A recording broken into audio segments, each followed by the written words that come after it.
সরাসরি বলুন, আপনার সঙ্গে স্বতন্ত্রবাবুর প্রেম ছিল না ছিল না? বন্ধুত্ব কি প্রেম নয়? স্যার, উনি কথা ঘোরাতে চাইছেন, point to be noted. Proceed. বেশ, ধন্যবাদ।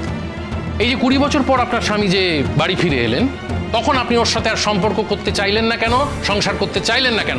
একটা প্রপার কারণ বলবেন।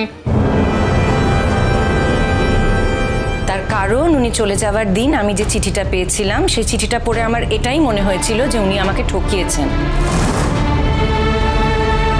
তার কারণ 20 বছর ধরে এরকম ভাবে থাকতে থাকতে ওনার উপস্থিতি আমার কাছে ফিকে হয়ে গিয়েছিল, আমার মনে ফিকে হয়ে গিয়েছিল।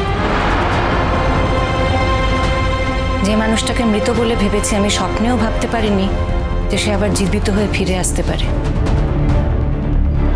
এবং তৃতীয় কারণ, ফিরে আসার পর ওনার অসংলগ্নতা। আর চতুর্থ কারণ, উনি ফিরে আসার পর আমি যেটা বুঝতে পেরেছি সেটা হলো, মানুষ হিসেবে আমি কোনোদিন ওনাকে পছন্দই করি।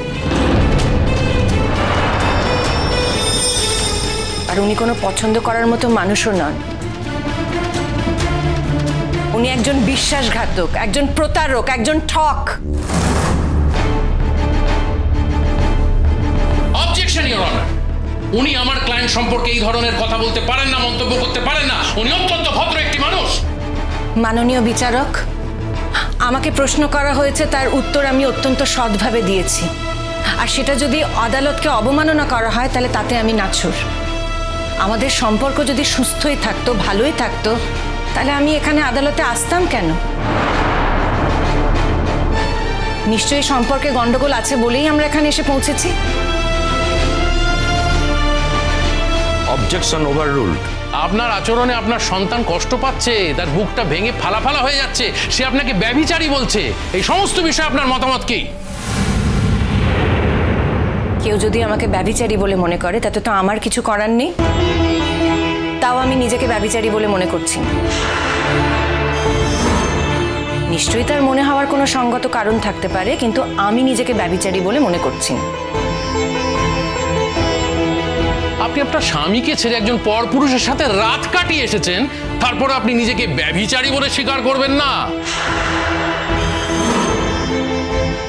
কারোর সঙ্গে দিন কাটালে যদি বদনাম না হয়, তাহলে রাত কাটালেও কিন্তু তার সঙ্গে বদনাম না হওয়ারই কথা। আমার কাছে দিনে আর রাতে কোনো পার্থক্য নেই, বিশেষ করে বন্ধুর ব্যাপারে।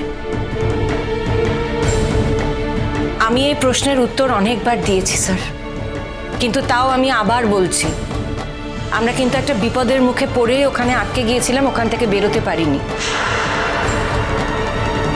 কিন্তু বিপদের মুখে পড়ে আটকে গিয়েছিলাম বলে শুধু নয়, যদি স্বেচ্ছাতেও ওখানে থেকে যেতাম তাহলেও আমার নিজেকে এরকম কিছু মনে হতো না।